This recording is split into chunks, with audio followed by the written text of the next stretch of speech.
Hello everyone, and welcome to another episode of MC Eternal. How are you guys doing today? How is life? My life isn't actually that good today because I woke up, I had a really bad headache, and for some reason I'm wearing these clothes. And I don't know why. I used to think that we should be the knight in shining armor. Yeah, this is much better. The peaceful lush. Just ignore the human hearts. They're not very important. So what is the plan for today? Well, first off, we need to turn off our coin machine because I'm going to record and it's slightly irritating. Oh goody, it's nighttime. Okay, yes, much better. Material dimlet, chiseled stone, French 1. Very useful. So what is the plan? Well, I was hoping that we would be able to start today's episode, this is laggy, by fixing our ore dabbling setup because this is very slow, inefficient, and I'm always short on gold. You make a lot of noises. In Project Ozone they don't actually make any noises, so I never made the muffling upgrade, but here apparently we should. Good. Much better. How are we going to do this? Well, we're not going to go with ore quintupling from mechanism because that is incredibly slow and it's going to require sulfuric acid. Instead, we're going to go with sag mills. Because if we use grinding balls, especially the end steel version, our output is almost quadrupled. And we have 25,000 end steel ingots because we have a crop for it. So we're going to have 2 sag mills and they're going to feed an elite smelting factory. We're also going to have an enrichment chamber for some of the ores, such as redstone, because if you put it in a pulverizer, you will only get 6. But in an enrichment chamber, you will get 12. And we really don't care about the cinnabar. This actually took far longer than I hoped, because the thing is, your quarry will go through a ton of garbage. I can actually show it to you here. It will go through a swamp, it will go through a dungeon, it will go through a fortress, and you will get hundreds of items that you need to void. So filtering everything out actually took a while. Other than that, we're actually not doing anything fancy over here. We just have pulverizers, we smelt down the ores, and we have an induction smelter over here so that we will get rich slag. And that's it. But you might notice we are also getting a lot of galena ore and bauxite. And I want to process them as well. Galena, if we put it in an industrial blast furnace, will give us silver and lead. And bauxite dust, if we put it in an industrial electrolyzer, will give us titanium and a little bit of hydrogen as well as compressed air. And aluminium, which seems that these guys also have uses, so we might as well process it. So we're going to require a blast furnace, then we're going to require a lot of reinforced machine casing, and some overclockers is not a bad idea. It is finally complete, and although it is not a work of art, but it does its job and I'm very happy with it. The thing is, we are processing every single ore that we're getting from the quarry, and only the final result will go into our ender chest and to our ME system. I would like to mention that we are not also quadrupling ores, but since we are using the end steel grinding balls, we will get 3 ores most of the times and sometimes 4. So we're basically just 3.5ing ores, and that's it. And yes, I just made up a word, which is fine. In any case, I'm extremely happy with this because I hate the concept of having ores in our applied energistic system, and now we're processing everything. We have some exceptional ores like garnet, because I like them, and some ores from Tinker Alloying, but those have a different reason. Also, let us address the elephant in the room, which is our quarry. We made this in episode 2 or 3 and it's been sitting here ever since. So I was hoping that maybe we can fit it inside here, somewhere. There's lag. The question is, can we fit 2 of them in here? Because I can use more resources. Yeah, actually one of them fits perfectly and you don't even have to see the ender chest. You do actually. Maybe we put it down. Maybe here? Will you work? Yes. We need to make another quarry and I forgot how to make them. Oh yeah, we had to make one of these magical snow globes and then we have to visit 7 of the listed dimensions. Okay, that's easy. Can I fly with this? Does it count? Yes. Well, I just flew around for a bit and we have 5. And we're done. This quarry is also going to be Silk Touch like the previous one because I think Silk Touch is much more efficient. I could be wrong, but we're processing ores and that should be better than Fortune. We're also going to have a very small filter in order to void dirt, grass and marble and things that we don't really need so that we don't waste our space. And I thought for covering everything, we just use black concrete. Of course, this is black concrete powder. We need to convert it into actual black concrete. Yeah, I would say minus that cobblestone, which is going to despawn incredibly soon, you don't see much, so it's good. I'm happy. Oh, and by the way, just in case, this is Dark Blast from Extra Utilities too.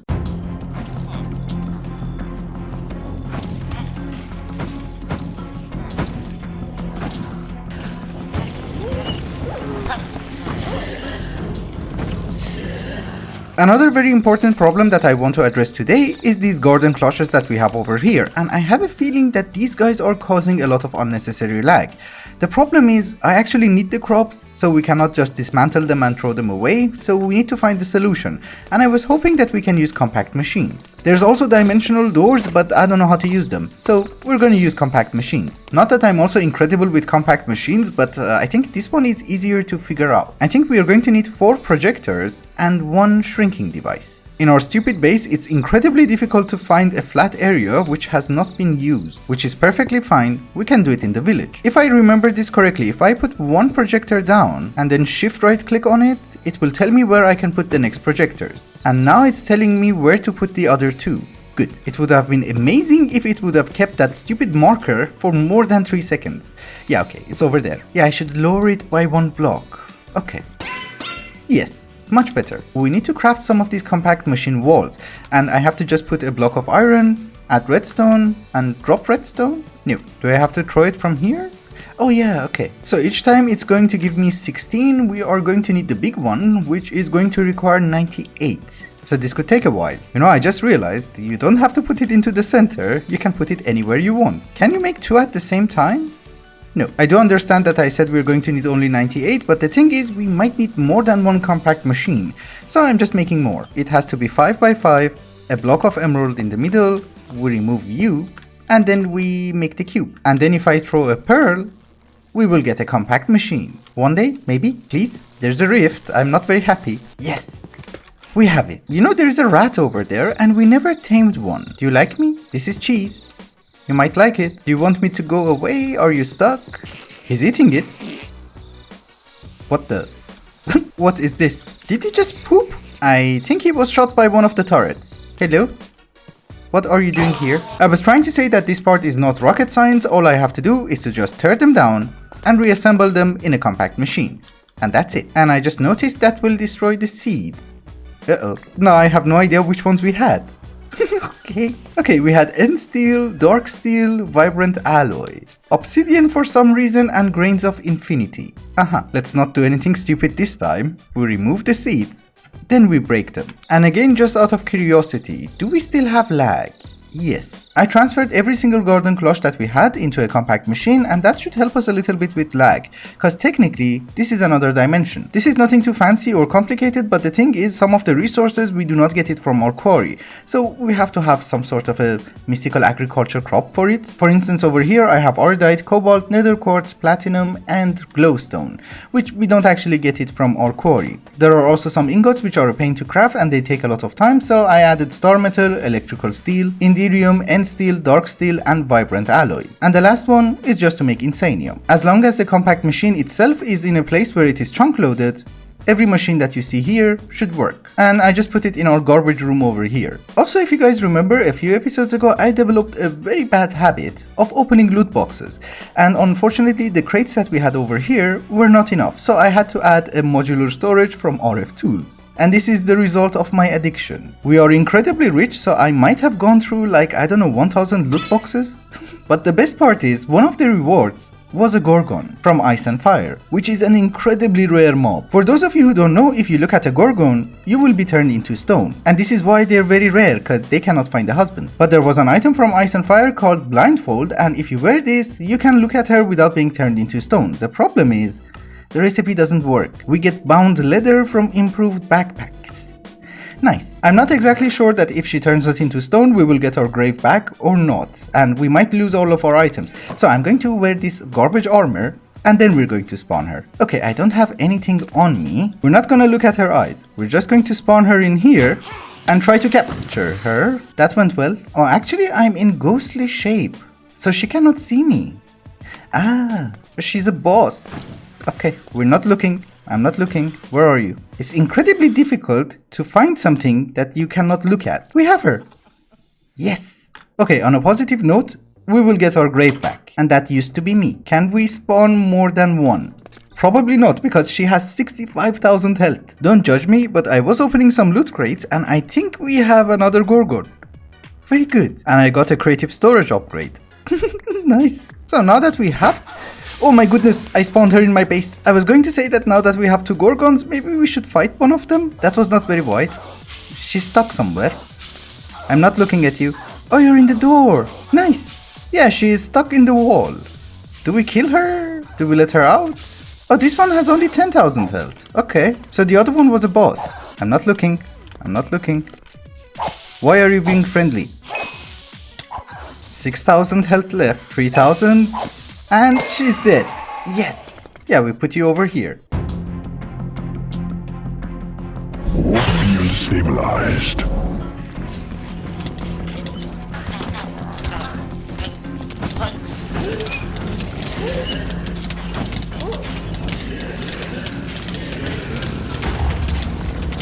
I don't know if you guys remember or not, but a very long time ago I told you guys that I want to have an offshore platform so that we would be able to extract oil. We no longer need the oil in order to generate RF, but I need oil in order to make asphalt. Well, we are going to need the bitumen in order to make asphalt, and we get it from oil. This guy from immersive petroleum. And since we need to do some underwater exploration, I was hoping that we make some scuba gear. From ice and fire, obviously. I used to think I like purple, but this one looks like pajamas. Okay. In order to find reservoirs of ore, we're going to require something called a core sample drill from immersive engineering. You might notice that if you hold the sample drill in your hand, it will show you different chunks. And the reason for that is very simple, because immersive engineering has like invisible ores in every single chunk. And if you put the drill down, provide it with RF, and then shift right click on it, what's going on? You will get a sample, which will tell you what kind of minerals and fluids are available in that chunk. This chunk is garbage. You know what? I thought this armor is going to be fun underwater, but it's not. You move so slowly. I don't know if it's because I'm a vampire or not, but there is a solution. From Botania. We're going to require a pufferfish, rune of water, and a salmon. Why are you blocking me? We're gonna put you on a leash. Come, no. And this is why you have more than one door. I remember that we had a fisherman, so maybe we have a salmon over here. Oh yeah, we do. We have 15. And I would assume if I put you over here, you should work? Yes, we can swim much faster. Maybe you don't find them underwater. It seems that you actually do. 3 million millibuckets. Very good. And it's under the ocean and close to our base. So basically this is going to be the location of our offshore platform. Oh, they added something to immersive engineering, so if you hold the sample in your hand, it will show you from which chunk it is. I have no idea how to make an offshore platform, but I would assume that you would start with a platform, which is 15 by 15 because it's one chunk. I meant almost one chunk, and now we need to start making a pump jack. We have our pump jack, which is going to extract the oil, and we have our distillation tower. Let's first make sure everything works. We give you power and you do move. Do you also make oil?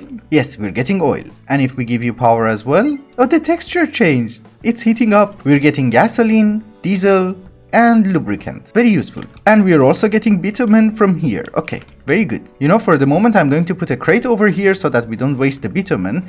Then we'll figure out what we want to do with it. I would also personally prefer if we keep all the fluids. For instance, with gasoline, we can make napalm.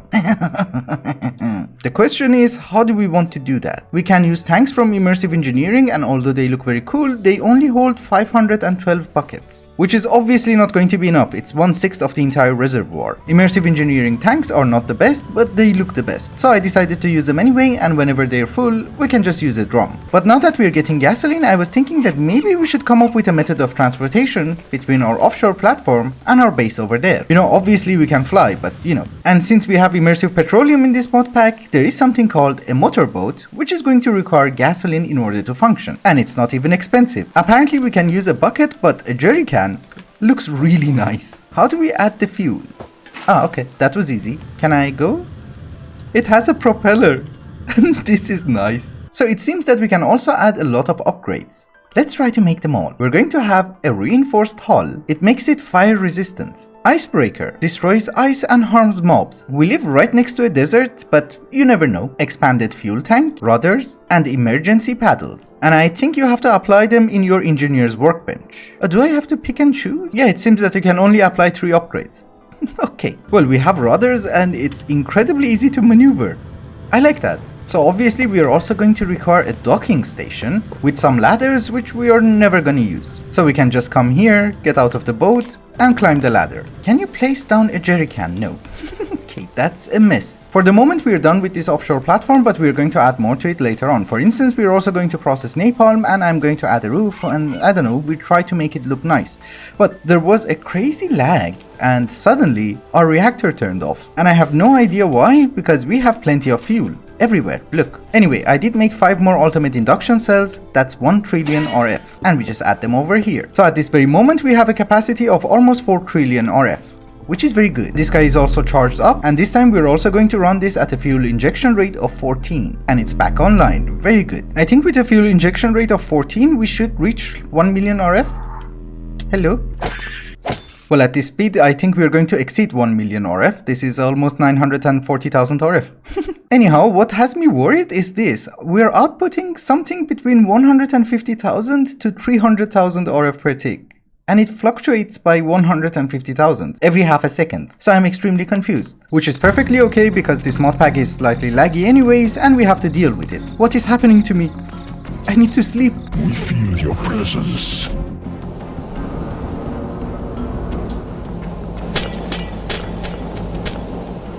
We have saved the village, and I'm slightly thirsty.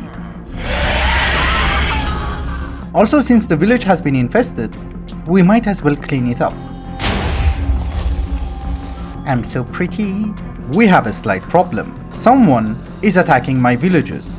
Someone is killing off the peasants. Someone is spoiling my food. And someone is killing off my guards. My dear Spooky, it's time to resume Operation Winter Storm. Our goal is to get the ultimate weapon. And I would like to mention that I do understand that a nuclear weapon is not the ultimate weapon in this mod pack, but the problem is you cannot find a picture of an antimatter explosive, because we haven't invented it yet. Aha. Last episode we took care of the octuple compressed cobblestone, and this episode we're going to take care of plutonium, which is going to cause us radiation. Interesting. Anyway, how do we get plutonium? We get it from plutonium dust. And how do we get plutonium dust? From tiny piles of plutonium dust, which we get it from uranium ore in an industrial grinder. So basically our job is to make uranium ore, which we can make it in a combiner. And we have one over here? Yes, as I said, we're going to have one over here. We're going to teach our system to make uranium dust, and then we're going to teach our system that 8 uranium dust equals 1 uranium ore. And that is the recipe for the combiner. And if we order uranium ore, you should make it for us. Perfect. And the rest of the project will be carried out over here. You have cake.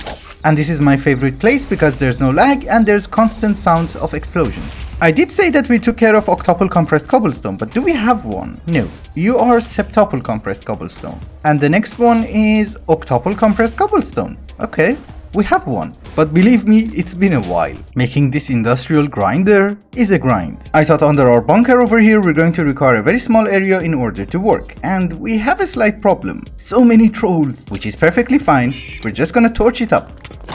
Someone destroyed my armor. Well, minus losing that armor piece, which I loved a lot, I think we're good. I was going to make a backup armor, but unfortunately the recipe is not as easy as you would think. So we might not be able to do it today. A few episodes ago when I was setting up the elevator in the base, I never explained how I did that, and then someone told me that probably I should. So we're going to set up the elevator over here together. In order to make an elevator from RF tools, you need to start from the bottom floor. And the first thing that you're going to need is power. And then you're going to need an elevator block, which you can also rename so that you don't get confused. You're going to need an elevator block on every single floor that you want to have. So we're going to add one more over here at our cobblestone area and one more on the top. They all have to be in the same line, but only the bottom one is going to require RF. And in order to make the elevator panels, all you need is a screen controller. And since the screen controller has a limited range, it's better to put it somewhere in the middle so that you only use one. Then you add the screens wherever you want.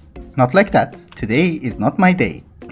Why can't I place a screen? Okay, I made it. And then you're going to require elevator button screen modules. You right click on the elevator block and you put it in the screen. And you do this for every single floor. And now if we scan for the screens, they all should be connected. And then normally what I do is that I reconfigure the colors so that we can see them better. Our elevator shaft is 3x3, so we're going to have a 3x3 platform, which is going to be the base of our elevator. And now if we press the buttons, we can travel. Alright guys, this huge area that you see in front of you is going to be for our nuclear reactors. We're going to start processing fuel from next episode so that we would be able to get the HECF 251 oxide fuel, which is used in making a nuclear TNT, which is used in making the nuclear explosives and also antimatter explosives.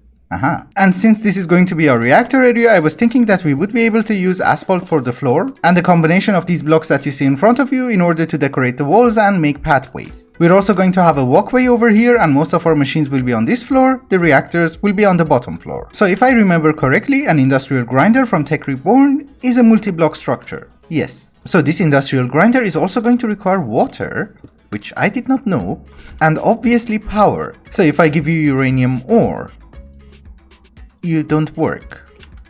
Uh-oh, I do not understand. This says industrial grinder, uranium ore, both of them are acceptable, and it will give you plutonium. There is no need to panic, don't you worry. I think I have solved the problem.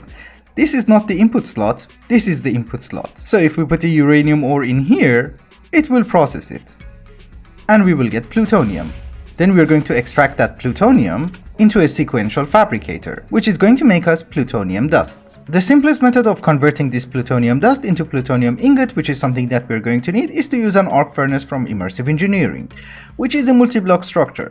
But there is another way, through a melter. So we can melt it down into molten plutonium and then put it into an ingot former and get the ingot. So all that being said, here is a melter, which is going to make us molten plutonium and one ingot former. We also need to process this thorium dust and the uranium grit. Processing the thorium and the uranium grit is not a problem because you just have to smelt them down and you will get the ingots back. But the main problem is, we're getting uranium ore from nuclear craft, and when we put it in our inventory, it's the uranium ore from Immersive Engineering. So exporting this automatically from our ME system is going to be a problem. But that is not going to be a huge issue because there is an ore dictionary converter in the pack, and we should be able to convert that ore into the Immersive Engineering one and then export it. But in any case, we wanted plutonium and we have it. Oh, and by the way, the reason that I did not start with the reactors is because we need to have some sort of radiation shielding and remove the radiation from nuclear craft, and for that we are going to require elite plating, which is going to require crystal binder, which is going to require calcium sulfate, which is something that I have to do in the next episode of Project Ozone 3, and I thought doing the same thing in 2 episodes in a row doesn't make any sense. So this is why we will do it next episode. Anyway guys, I think it's also a good time to wrap up the episode.